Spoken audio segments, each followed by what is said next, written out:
Bonjour et bienvenue sur la chaîne Au creux de la nuit. On se retrouve aujourd'hui pour une nouvelle histoire vraie.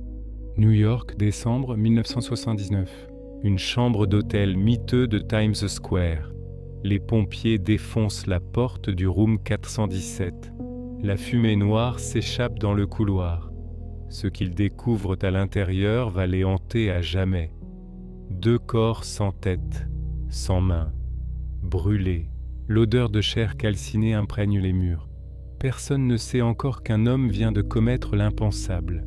Un père de famille, un informaticien respecté, un voisin souriant de banlieue. Cet homme, c'est Richard Cottingham. Et son histoire est l'une des plus terrifiantes de l'histoire criminelle américaine. Richard Francis Cottingham naît le 25 novembre 1946 à New York. Une enfance apparemment normale dans le New Jersey. Une famille de classe moyenne. Rien qui ne laisse présager le monstre qu'il deviendra. Il grandit dans une atmosphère stable. Ses parents sont décrits comme aimants et attentionnés. Richard est un garçon intelligent. Il réussit bien à l'école. Il était même considéré comme un élève modèle. Mais derrière cette façade se cache déjà quelque chose de sombre. Dès l'adolescence, Richard développe des fantasmes violents. Il est fasciné par la pornographie, par les images de femmes en détresse, par le contrôle absolu. Personne autour de lui ne remarque ces signaux. En 1970, Richard épouse sa petite amie du lycée. Ensemble, ils auront 3 enfants. Il décroche un emploi stable dans une compagnie d'informatique à Manhattan. La famille Cottingham s'installe à Lodi, dans le New Jersey. Une maison de banlieue avec pelouse bien entretenue, des barbecues le week-end, des enfants qui jouent dans le jardin. L'image parfaite du rêve américain. Mais la nuit, Richard devient quelqu'un d'autre. New York, dans les années 1970, c'est une ville en pleine décomposition. Times Square n'est pas le quartier touristique qu'on connaît aujourd'hui. C'est un repère de prostitution, de drogue et de criminalité. Les néons rouges illuminent des vitrines de sex shop, les hôtels miteux louent des chambres à l'heure, les femmes travaillent les trottoirs sous la surveillance des proxénètes. C'est dans cet environnement que Richard Cottingham trouve son terrain de chasse. Il quitte son bureau d'informaticien en costume cravate. Il descend dans les rues sombres de Manhattan. Il observe, il sélectionne, il fantasme. Son premier meurtre confirmé remonte à 1977, mais les enquêteurs pensent qu'il a commencé bien avant. Peut-être dès le début des années 1970, Cottingham a un mode opératoire précis. Il cible des travailleuses du sexe et des jeunes femmes vulnérables, des personnes que personne ne recherchera vraiment, des invisibles de la société. Il les aborde avec charme et politesse. Il est bien habillé, propre, rassurant. Il leur propose de l'argent. Il les emmène dans un hôtel bon marché. Et là, dans ses chambres anonymes, il libère ses pulsions. Le 4 décembre 1977, la police découvre le corps de Mary Ann Carr. Elle a 26 ans. Son cadavre est retrouvé dans un parking de Ridgefield Park, New Jersey. Elle a été violée, torturée, étranglée. Son corps porte les marques de morsures, de coups violents. L'enquête piétine rapidement. Aucun témoin, aucune piste solide. Le 15 mai 1980, Valerie Ann Street disparaît. Elle a 19 ans et travaille comme serveuse à Hackensack. Elle est censée rencontrer quelqu'un pour un rendez-vous. Elle ne rentrera jamais chez elle. Son corps est découvert dans un fossé de Saddlebrook Township. Violée, torturée, étranglée. Les similarités avec le meurtre de Mary Ann Carr sont troublantes, mais les autorités ne font pas encore le lien. Le 5 mai 1980, John Rayner, 25 ans, arrive à New York. Elle vient de Californie pour rencontrer sa famille. Elle descend dans un hôtel de Manhattan. Elle disparaît peu après.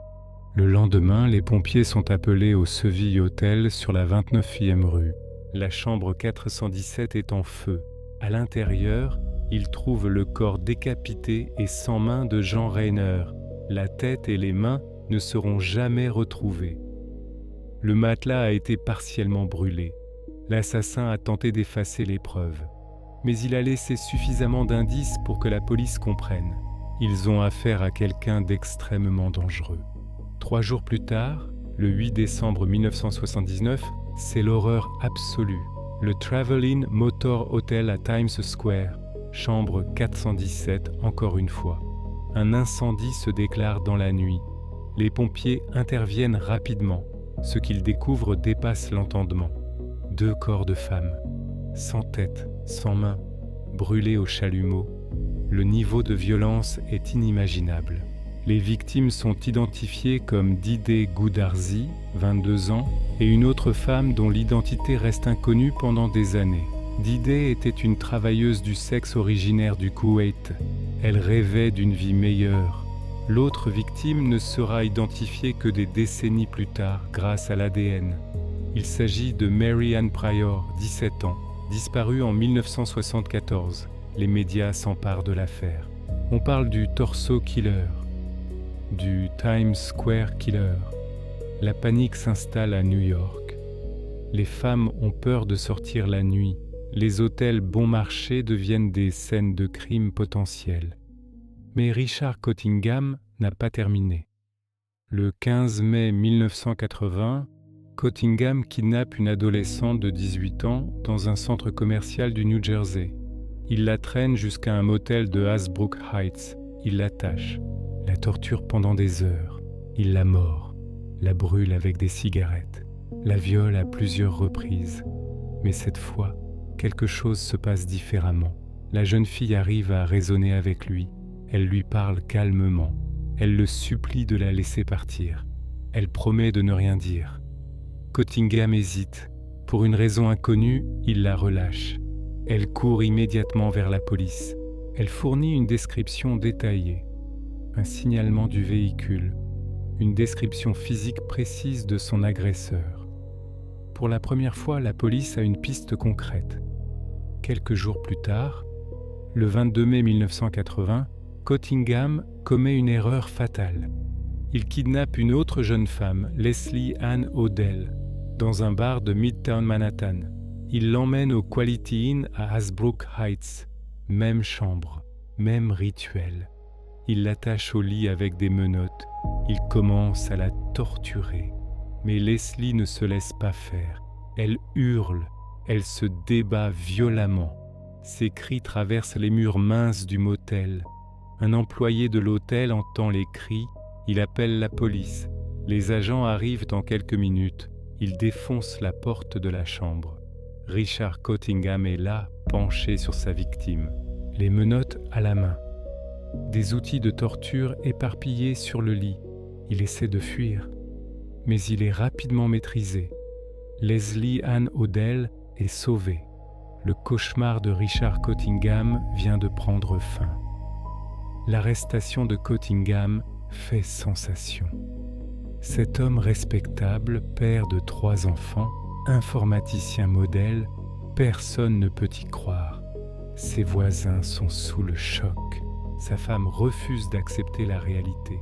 Comment l'homme avec qui elle partage son lit peut-il être un monstre ? La police perquisitionne sa maison de Lodi. Ce qu'ils trouvent confirme leurs pires craintes. Des trophées, des bijoux appartenant aux victimes, des vêtements, des photos de femmes dans des poses humiliantes, un journal intime détaillant certaines de ses agressions, des outils de torture cachés dans le garage. Richard Cottingham est formellement accusé de plusieurs meurtres. Son procès commence en 1981. Les témoignages des survivantes sont déchirants. Elles décrivent les heures d'horreur qu'elles ont endurées, les tortures, les viols répétés, les menaces de mort. Cottingham reste impassible pendant tout le procès. Il ne montre aucun remords, aucune émotion. Il est condamné à plusieurs peines de prison à perpétuité. Il ne sortira jamais. Mais l'histoire ne s'arrête pas là. Pendant des années, Cottingham reste silencieux en prison. Il refuse de parler de ses crimes. Il nie toute implication dans d'autres meurtres. Les familles des victimes non identifiées attendent. Elles espèrent des réponses. Des décennies passent. Puis, dans les années 2000, quelque chose change. Cottingham, maintenant âgé et malade, commence à parler, peut-être par culpabilité, peut-être par besoin de reconnaissance, peut-être simplement pour passer le temps. En 2010, il avoue le meurtre de Nancy Vogel. En 2020, il avoue les meurtres de Mary Ann Pryor et Lorraine Marie Kelly, 2 adolescentes disparues en 1974. Ce sont les victimes du Travelin Motor Hotel, les corps sans tête. Les familles attendent depuis 46 ans. Cottingham donne des détails que seul l'assassin pourrait connaître. Il décrit comment il les a rencontrés, comment il les a attirés, comment il les a tués. En 2021 et 2022, il continue ses aveux. Il admet avoir tué Diane Cusick en 1968. Puis 4 autres meurtres dans le New Jersey entre 1967 et 1969. Au total, Richard Cottingham avoue avoir tué au moins 11 personnes. Mais les enquêteurs pensent que le nombre réel est bien plus élevé. Peut-être 80, peut-être 100. Personne ne le saura jamais avec certitude. Comment un homme peut-il devenir un tel monstre ? Les psychologues ont étudié le cas Cottingham pendant des années. Il présente tous les traits d'un psychopathe narcissique. Absence totale d'empathie, besoin de contrôle absolu, plaisir tiré de la souffrance d'autrui. Ces fantasmes violents ont commencé dès l'adolescence. Mais il a réussi à les cacher pendant des années. Il menait une double vie parfaite. Le jour, un père de famille dévoué. La nuit, un prédateur impitoyable. Ce type de criminel est particulièrement dangereux parce qu'il se fond dans la société, parce qu'il est impossible à détecter. Cottingham travaillait, payait ses impôts, allait aux réunions de parents d'élèves. Personne ne pouvait imaginer ce qu'il faisait dans l'ombre. Les experts pensent que c'est l'environnement de Times Square qui a facilité ces crimes. Un lieu où la violence et la misère étaient banalisées, où les disparitions de femmes marginalisées n'attirèrent pas l'attention. Cottingham a profité de ce système. Il a choisi ses victimes parmi les plus vulnérables, celles que personne ne chercherait vraiment. L'impact de Richard Cottingham sur l'histoire criminelle est considérable. Il a forcé les autorités à repenser leur approche des serial killers, à mieux protéger les personnes vulnérables, à prendre au sérieux les disparitions de travailleuses du sexe. Son cas a également montré l'importance de la collaboration entre juridictions. Cottingham opérait à New York et dans le New Jersey. Pendant longtemps, les polices n'ont pas communiqué efficacement. Cela lui a permis de continuer à tuer pendant des années. Aujourd'hui, les bases de données informatiques permettent de faire des liens plus rapidement. Les techniques d'ADN ont révolutionné les enquêtes. Plusieurs victimes de Cottingham n'ont été identifiées que grâce à l'ADN, des décennies après leur mort. Les familles ont enfin pu faire leur deuil, enterrer leurs filles, leurs sœurs, leur mère. Richard Cottingham est toujours en vie aujourd'hui. Il est incarcéré à la prison d'État du New Jersey. Il a maintenant 78 ans. Sa santé décline rapidement. Il passe ses journées dans une petite cellule, seul avec ses souvenirs. Les enquêteurs continuent de lui rendre visite. Ils espèrent obtenir des aveux supplémentaires, résoudre d'autres cold cases, apporter des réponses à d'autres familles. Parfois, Cottingham accepte de parler. D'autres fois, il refuse. Il joue avec les enquêteurs. Il aime encore le contrôle, même derrière les barreaux, même à la fin de sa vie. Certains experts pensent qu'il emportera des secrets dans sa tombe, qu'il y a des victimes dont on ne connaîtra jamais l'existence, des femmes disparues sans laisser de traces, des familles qui ne sauront jamais la vérité. L'histoire de Richard Cottingham est aussi celle de ses victimes. Marianne Carr, qui rêvait de devenir infirmière. Valerie Street, qui travaillait dur pour payer ses études. Jean Renner, venu de Californie pour retrouver sa famille. Didé Goudarzi, qui avait fui l'Iran pour une vie meilleure. Mary Ann Pryor et Lorraine Kelly, 2 adolescentes pleines de vie. Nancy Vogel, une mère de famille disparue sans explication. Diane Cusick, tuée à seulement 23 ans. Et toutes les autres dont on ne connaît pas les noms, Chacune d'entre elles avait une histoire, des rêves, des personnes qui les aimaient. Elles ne méritaient pas ce qui leur est arrivé. Elles méritent d'être rappelées, non pas comme des victimes anonymes, mais comme des êtres humains à part entière. Le cas Cottingham soulève également des questions troublantes sur notre société. Pourquoi certaines victimes attirent-elles plus l'attention que d'autres ? Pourquoi les disparitions de travailleuses du sexe sont-elles souvent ignorées ? Pourquoi faut-il qu'un tueur fasse des dizaines de victimes avant d'être arrêté ? Ces questions restent d'actualité aujourd'hui. Des femmes continuent de disparaître. Des serial killers continuent d'opérer dans l'ombre. Mais il y a aussi de l'espoir. Les techniques d'investigation progressent chaque année. La généalogie génétique permet de résoudre des affaires vieilles de 50 ans. Les réseaux de surveillance se multiplient. Les associations défendent les droits des personnes marginalisées. Le combat continue pour que plus jamais un Richard Cottingham ne puisse sévir pendant 12 ans sans être inquiété. Pour que chaque victime compte, pour que chaque disparition soit prise au sérieux. Richard Cottingham restera dans l'histoire comme l'un des serial killers les plus prolifiques d'Amérique. Un homme qui a détruit des dizaines de vies, qui a plongé des familles dans le désespoir, qui a terrorisé New York pendant plus d'une décennie. Mais il restera aussi comme un exemple, un rappel que le mal peut se cacher sous les apparences les plus banales, qu'un sourire peut masquer un monstre, qu'un père de famille peut être un assassin. Son histoire nous force à regarder l'horreur en face, à accepter que certains êtres humains sont capables de l'impensable, à rester vigilants, à protéger les plus vulnérables. Car si l'histoire de Richard Cottingham nous apprend une chose, c'est que personne n'est à l'abri, que le danger peut surgir de là où on l'attend le moins, et que seule une société solidaire et attentive peut empêcher de telles tragédies. Les chambres d'hôtel de Times Square ont été rénovées depuis. Le quartier s'est transformé. Les néons rouges ont laissé place aux enseignes familiales, mais le souvenir demeure. Dans les archives de la police, dans les témoignages des survivantes, dans le cœur des familles brisées. Richard Cottingham est enfermé pour toujours, mais les cicatrices qu'il a laissées ne guériront jamais complètement. Cette histoire, au fond, n'est pas seulement celle d'un tueur, c'est celle d'une époque, d'une ville, de victimes oubliées. C'est un rappel que derrière chaque statistique criminelle se cache une personne réelle, avec un nom, un visage, une famille, des rêves brisés. C'est pour elle que cette histoire mérite d'être racontée, pour qu'on se souvienne, pour qu'on n'oublie jamais, pour que leur vie ait un sens au-delà de la mort.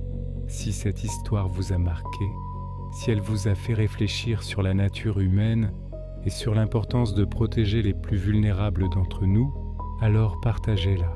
Abonnez-vous à cette chaîne pour découvrir d'autres histoires vraies qui ont marqué notre monde.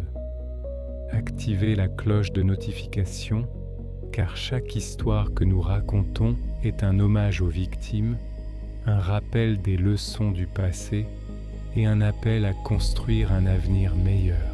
Ensemble, nous pouvons faire en sorte que ces histoires ne soient pas racontées en vain, que les victimes ne soient jamais oubliées et que la vérité continue de briller, même dans les recoins les plus sombres de l'histoire humaine. Votre soutien donne de la force à cette chaîne. Votre engagement fait vivre ces mémoires. Merci d'avoir regardé jusqu'au bout. Et n'oubliez jamais, connaître le passé, c'est protéger l'avenir.